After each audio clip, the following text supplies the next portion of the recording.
It usually begins as a quiet discomfort, a restlessness that's hard to describe. Even when you're surrounded by achievements, routines, or relationships, there's this subtle ache within, a sense that something essential is missing. The truth is, many people who dive into manifestation are not actually seeking more material things. They're seeking a deeper confirmation that they are not alone in this universe, that they are being heard, supported, and seen. The desire to manifest is often not just about wealth, health, or love. It's about remembering that we still have power, inner, unseen, but undeniably real. And yet the frustration grows. You visualize, you affirm, you speak your desires out loud, and still, reality doesn't move. Nothing changes. It's in this emotional terrain that we must ask, are you truly trusting the power you claim to activate, or are you performing rituals of manifestation while still vibrating in doubt, in fear, in subtle disbelief? As Dr. Joe Dispenza teaches, we cannot create a new future while living in the energy of our past. And as Napoleon Hill reminds us, faith is the starting point of all accumulation of riches. So what if the problem isn't your practice but your posture? What if it's not the technique but your lack of full energetic surrender to it? In this video, we're going to enter that sacred space between desire and trust. Not with cliches or wishful thinking, but with grounded spiritual science, deep emotional honesty, and the clarity your soul has been quietly craving. The silent fracture between desire and true inner trust. There's a subtle war happening inside many who seek to manifest a new life. On one side, a burning desire for transformation, abundance, and purpose. On the other, a deeply embedded hesitation, quiet but powerful, that whispers, what if it doesn't work this time either?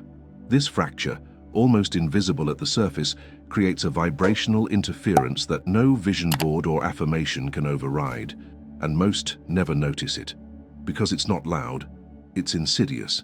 It's the voice that echoes in silence after your meditations, the tightening in your chest when you dare to imagine something bigger. It is the belief behind the belief, the root vibration that says, maybe I'm not ready, maybe I'm not enough. This is not about mindset. This is about spiritual posture. You can think positively all day long and still vibrate fear underneath. You can visualize your ideal life and still subconsciously expect disappointment. The mind can pretend, but the body never lies. Your frequency speaks louder than your affirmations ever could. Carl Jung once wrote, until you make the unconscious conscious, it will direct your life and you will call it fate. And here lies the core issue. Many seekers of manifestation have not yet faced the deeper layer of their own unconscious distrust. They are trying to manifest from a fractured field, a divided house. They desire light, while still emotionally bonded to shadows of doubt, shame, or past failure. And it's not their fault. Most people learn to survive by controlling, predicting, and preparing for pain. Manifestation, by contrast, asks for surrender. It demands that you loosen your grip on the how, the when, and the form. But how can a nervous system conditioned by trauma and disappointment suddenly feel safe to trust? Trust doesn't happen because someone tells you to trust. It unfolds through safety, coherence, and inner permission. That's where this unseen war becomes even more personal. The body holds memory. The subconscious clings to patterns that once kept us safe. When you try to manifest something radically new, love, abundance, health, it threatens those internal survival codes. And so the sabotage begins. Subtle, energetic, persistent. You delay action. You doubt your worth. You expect rejection, all while repeating to yourself, I trust the universe. But trust is not a mantra. It's a state of being. It's the way your energy settles when you no longer need guarantees, when you've made peace with the unknown, when the now becomes enough, when you stop negotiating with life and begin relating to it. Dr. Joe Dispenza often explains that the quantum field doesn't respond to what we want. It responds to who we are. Your electromagnetic signature, your combination of thoughts and emotions, is your universal language. And if the thought is, I am abundant, but the emotional body is vibrating scarcity, the field aligns with your emotional truth, not your mental fantasy. This is where so many sincere seekers fall into a spiritual fatigue. They do everything right. They journal, meditate, recite. But beneath their actions lies a vibration of urgency, desperation, or even performance. They are trying to force the field into submission rather than merging with its flow. Imagine trying to coax a butterfly to land on your hand. You can't force it. You soften. You become still. You exude peace. It's the same with manifestation. The more you chase it, the more it eludes you. But the moment you become a vibrational match to what you seek, not through pretending but through authentic internal resonance, it arrives. Not as a miracle, but as a consequence. And yet, we must acknowledge the real difficulty of this. Trust is terrifying for those who have been disappointed, betrayed, or abandoned. Telling someone to just believe when they're internally fragmented is like telling a drowning person to just breathe. What they need is healing, safety, integration. That's the real work. Before you manifest the house, the job, or the partner, you must restore the inner sanctuary. Otherwise, even if it arrives, you won't sustain it. You won't believe it's yours. You'll find a way to lose it or sabotage it because the inner fracture was never addressed. That is why nothing truly changes until you decide, on a cellular level, to trust differently. To no longer place your faith in evidence, but in essence. To stop seeking signs and start becoming one. This choice isn't loud or dramatic. It's quiet, gentle. It happens in small moments, when you choose presence over panic, surrender over control, alignment over outcome.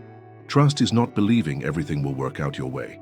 It's knowing you will be in alignment no matter what unfolds. That kind of trust cannot be faked. It must be embodied. It grows slowly, like roots under the earth, unseen but foundational. This is the invitation that begins every real journey of manifestation. Not to learn another method, but to embody a new rhythm. Not to force the universe to respond, but to finally match its frequency. To stop asking, when will it happen? And start asking, who am I becoming in the waiting? Because in the quantum world, reality does not respond to urgency. It responds to alignment. And until you truly decide, deep in your cells, your breath, your energy, that you are ready to trust, nothing will change. Not because you failed, but because your field remained confused. When trust becomes your natural state, manifestation becomes inevitable. Not because you chased it, but because you became it. That is the turning point. That is the work before the reward. That is the vibration that calls your future home. When emotional frequency overrides every spoken affirmation, there is a profound disconnection that quietly undermines most people's manifestation efforts.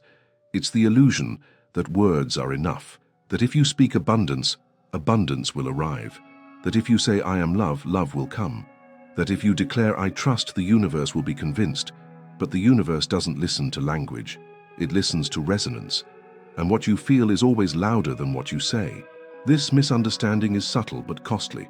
It leads many into a spiritual performance, declaring affirmations, repeating mantras, practicing rituals, but doing so from a vibrational foundation of fear, doubt, or emotional incoherence. The words become like wallpaper over a cracked wall, neat on the surface but crumbling underneath. Eventually, the wall collapses. Greg Braden once said that prayer is not what we say, it is the feeling we carry.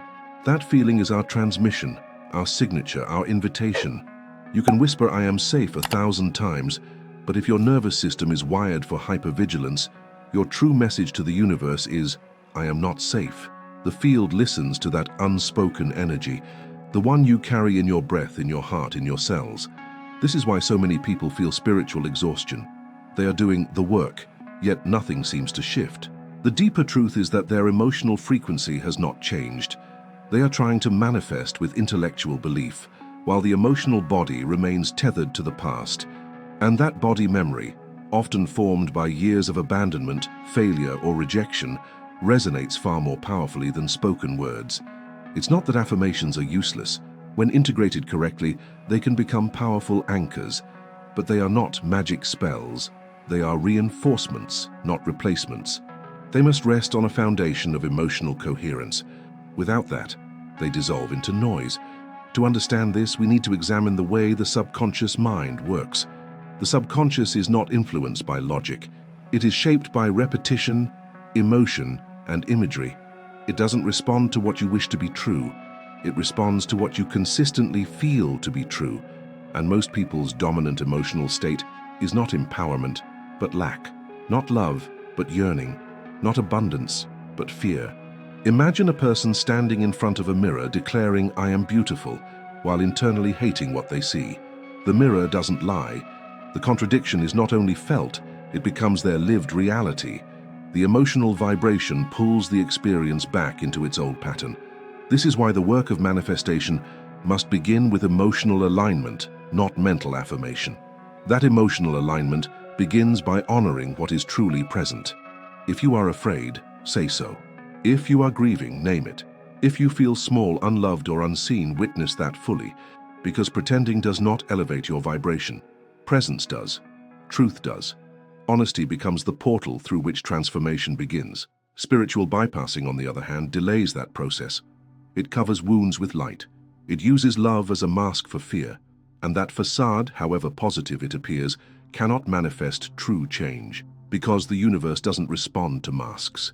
It responds to authenticity. It is only when your emotional reality becomes congruent with your intentions that the field reorganizes in your favor.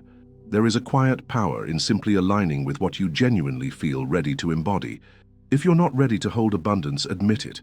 If you're still healing your relationship with trust, honor it. This humility creates space. It tells the universe, "I am willing, I am becoming." And that willingness has its own frequency, one that's magnetic, not forced. Neuroscience supports this. The brain responds to felt experiences more powerfully than imagined ones. When we engage in elevated emotions, gratitude, joy, peace, not just as concepts but as felt states, we begin to rewire neural pathways. This reprogramming gradually becomes our dominant signature, our new energetic baseline. So how do we make this shift? Not through over-effort, not by stacking more rituals, but by slowing down and tuning in. Feel before you affirm, breathe before you declare, regulate before you reach. Because the body remembers. It knows whether the words you speak are true, and until your emotional body believes what your mouth is saying, the frequency will remain fractured. A person who says, "I am worthy of love," and while bracing for rejection, is not vibrating in alignment. But a person who feels even a small spark of self-acceptance and breathes into it daily is already changing their field. Subtle shifts matter. Frequency is not measured in volume, but in truth. The process is not about perfection. It's about integrity, about aligning your language with your heart. And when that alignment begins to take shape, when your nervous system starts to trust what your mouth is saying, then you become coherent, whole, resonant. And coherence is magnetic. It doesn't chase. It attracts.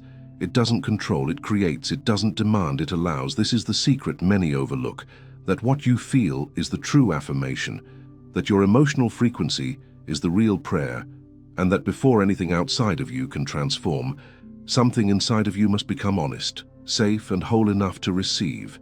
The universe cannot be deceived. It mirrors your essence. When you align your words with your emotional truth, and that truth vibrates in harmony with your desires, the field listens. It responds. And then, manifestation is no longer a dream to be chased. It becomes the natural response to your becoming. The unconscious beliefs that quietly sabotage your frequency. There are frequencies we carry that are not ours by conscious choice. They were inherited, passed down through generations, environments, and silent wounds. These energies live in the background of our daily thoughts, unspoken yet deeply influential.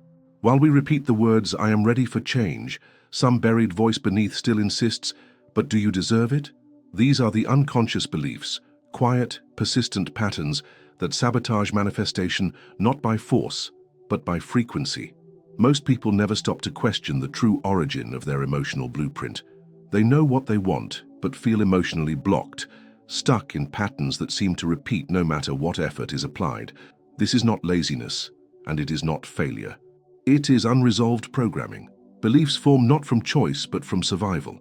And survival teaches you how to protect yourself, not how to expand. So when expansion comes, when something better tries to arrive, it often feels like a threat. Carl Jung's words echo here. Until you make the unconscious conscious, it will direct your life and you will call it fate.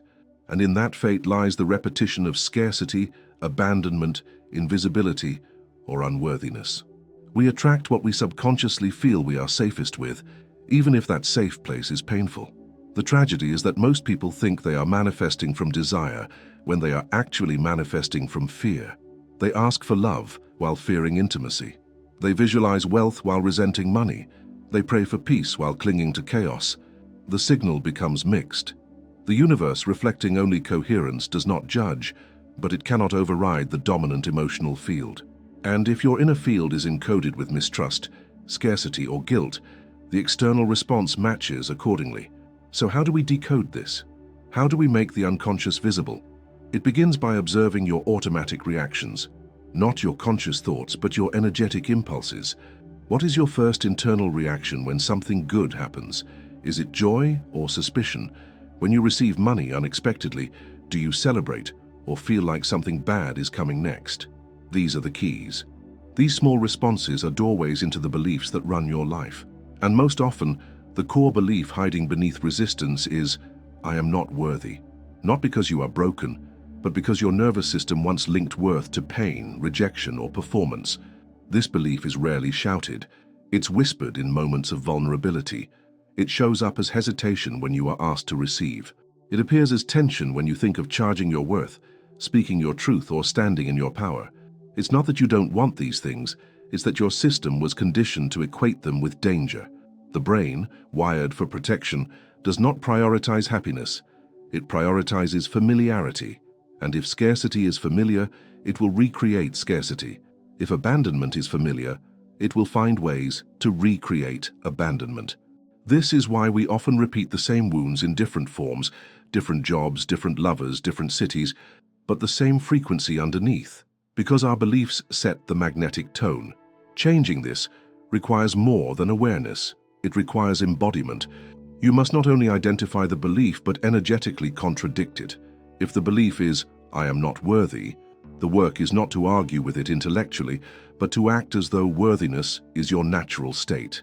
This is not pretending. This is realignment. And realignment feels awkward at first, because it interrupts the familiar pain loop that your system once clung to for safety. It can be helpful to imagine your belief system like a radio station. If you're tuned into a channel broadcasting fear, you cannot hear love clearly, even if it's being transmitted.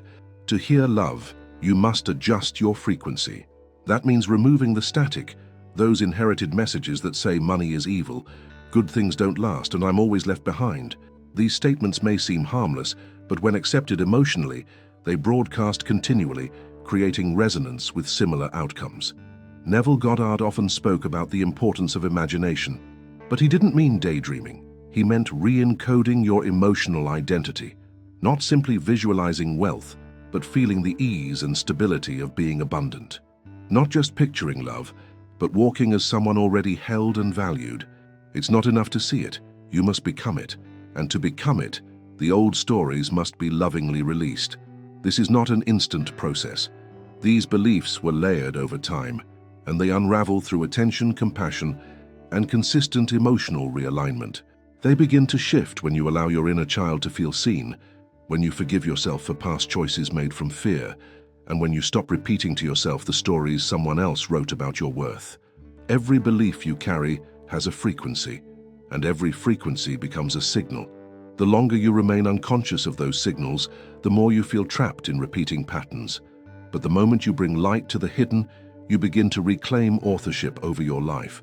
To identify a sabotaging belief, ask yourself this: if what I desire showed up right now, would I feel safe receiving it? If the answer is no, you are not blocked. You are protecting yourself from perceived danger. And protection is not failure. It's a sign that healing is needed, that some part of you still believes you are unsafe in your own expansion. The work, then, is not to chase manifestation, but to create a field of safety within your body for it to land. And that begins with meeting your unconscious beliefs with honesty, not shame, with curiosity, not control, with compassion, not critique. Because when your belief system begins to harmonize with your desires, when your body, your emotions, and your spirit align in the same direction, what once felt distant begins to move toward you effortlessly.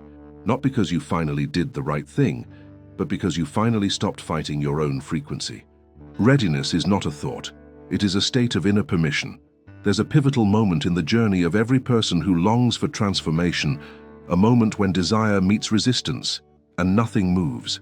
In this pause, many blame technique. They change rituals, they adjust their words, they chase new teachings. But what often remains unexamined is this deeper truth. They were not yet ready to receive, not ready in the mind, but in the body. Not ready by wish, but by resonance. Readiness is not about how badly you want something. It's about how fully your system is prepared to hold it. Many say, "I want abundance," but they have spent years wiring their identity to lack. Others say, "I want love," while subconsciously fearing the vulnerability it requires. Still others beg for peace while feeding on chaos because it's what feels familiar, even if it's painful. Readiness is not about craving, it's about capacity. This capacity is not intellectual, it's energetic. The quantum field doesn't measure your intentions by how eloquently they're expressed, but by how deeply they are embodied. Joe Vitale often says that the key to attraction is clearing, not adding more, but removing the inner resistance that blocks reception. If your vibrational field is cluttered with unresolved pain, limiting beliefs, or guarded emotions, what you ask for may approach, but it won't land, because you have not opened the inner gate. And this gate is often guarded by fear disguised as logic. The mind says, "You'll lose it if you get it," or "They'll leave once they see the real you," or "If you succeed, you'll be alone." These are not conscious thoughts, but silent contracts. Agreements made during moments of pain, rejection, or betrayal. They linger long after the events pass. They anchor the nervous system into a loop of protection, creating an invisible ceiling that your desires keep hitting against. To move beyond this threshold, the work is not to convince the universe. It is to convince your inner self that it is safe to evolve. This begins with the subtle art of listening. Pay attention to how your body reacts when you speak your desires out loud. Is there an opening or a recoil? A warmth or a constriction? The body is honest. It tells the truth long before the mind catches up. This is why receiving is sometimes more challenging than asking. Asking feels active, controlled, even noble. But receiving demands surrender. It asks you to soften, to let go of the timeline, to trust the unknown. And this is where most people freeze, because control was once their safety. And to give it up, even in the name of healing, feels like a risk they're not ready to take. But the truth is, healing requires risk. It requires the courage to believe in a version of yourself that your past never saw. It asks you to feel joy before it arrives, to hold gratitude before the outcome, to embody trust before the evidence. This is the essence of readiness. Not just thinking you are ready, but living as if you already are. Imagine your life as a house. If you invite a guest, but the room is still filled with old furniture, broken pieces, and no space to move, the guest will feel unwelcome. The same is true for manifestation. If your inner space is filled with the weight of past disappointments, your invitation to the universe becomes unclear. Readiness is the clearing, the reorganization, the rearrangement of your energy to welcome what you've asked for. And readiness has another layer, alignment.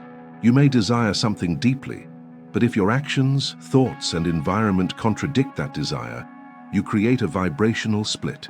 You say, "I want freedom," but you live in cycles of overcommitment. You pray for love, but close off emotionally. You declare abundance, but operate from lack-based choices. The universe does not respond to your wish. It responds to your coherence. Coherence is when all parts of you move in the same direction: heart, mind, body, energy. When your thoughts support your actions, your emotions support your words, your choices reflect your values. This inner harmony is the signal the field responds to. It says, this person is not just hoping, they are becoming. Becoming is the true path to manifestation, not through effort, but through congruence. You do not manifest by chasing what you want. You manifest by preparing a life that can hold it. This preparation is sacred. It's in the morning silence where you breathe in possibility. It's in the moments you choose peace instead of drama. It's in every decision that affirms, I am ready for something greater, and I am no longer afraid of it. For those who feel blocked, ask this. If your desire arrived today, how would you show up differently? What would you release? What would you stop tolerating? What boundaries would you protect? Readiness isn't passive. It's active alignment with your next reality. The beauty of this path is that you don't need to be perfect to be ready. You only need to be honest. Honest enough to notice where you're still clinging to the past. Honest enough to admit where you still fear your own light. Honest enough to recognize that what you call a block may simply be a request from your soul. Make space, make peace, then I will come. So the next time you ask the universe for something, pause, feel, listen, not to your words, but to your energy. Do you truly feel available for what you've asked? Is your inner world prepared to receive, not just ask? That's the shift. That's the difference between wanting and allowing. And in the allowing, you finally stop chasing. You begin to magnetize. When readiness becomes your natural vibration, not a performance but a quiet truth, manifestation ceases to be a mystery. It becomes the natural unfolding of a life that is already in harmony with what it once thought it had to fight for. Manifestation is not about receiving, it is about remembering. By now you may realize that manifestation is not something you achieve, it's something you realign with. The life you long for isn't waiting on the universe to give you permission. It's waiting on you to trust who you already are beneath the fear, the conditioning, and the protective stories that were never truly yours. This journey isn't about forcing change. It's about remembering truth. The truth that your worth is not something to be proven. Your abundance is not a reward for suffering. Your peace is not conditional. And your dreams are not random. They are sacred whispers from your higher self, reminding you of the life you are here to live. Joe Dispenza often says that your personal reality is a reflection of your personality. But personality is not fixed. It's shaped by memory, and memory can be rewritten. The moment you shift from living through the lens of who you were to embodying who you are becoming, you collapse timelines. You bring the future into the now, not by wishing, but by becoming vibrationally identical to what you once thought was far away. And yet this is not always easy. It requires stillness, surrender, the courage to be seen, fully, unapologetically, and to open yourself not just to receive, but to hold. Because manifestation doesn't ask you to beg, it asks you to believe, not just in outcomes but in yourself, not just in possibilities, but in your readiness to meet them with grace. The path begins, as it always has, with a choice, a quiet, sovereign decision to stop living on the surface of your life and to trust the deeper current beneath it. That current is guiding you, calling you, waiting for your yes, not someday, now. So I leave you with this. If nothing outside you ever changed, would you still choose to trust the power within? If that question stirs something in your heart, then this journey has already begun to shift your field. And if it did, if even one insight touched your truth, then honor that movement by continuing the conversation. Subscribe to this channel and allow yourself to stay connected to the energy that brought you here. You don't have to do this alone. Each video is a step, each teaching a mirror, each message a key. And as you do, don't stop here. There's another video waiting for you in the end screen. Let it take you even deeper. Let the unfolding continue. Because your next reality is not waiting somewhere far away. It's waiting in the version of you that finally said, I'm ready.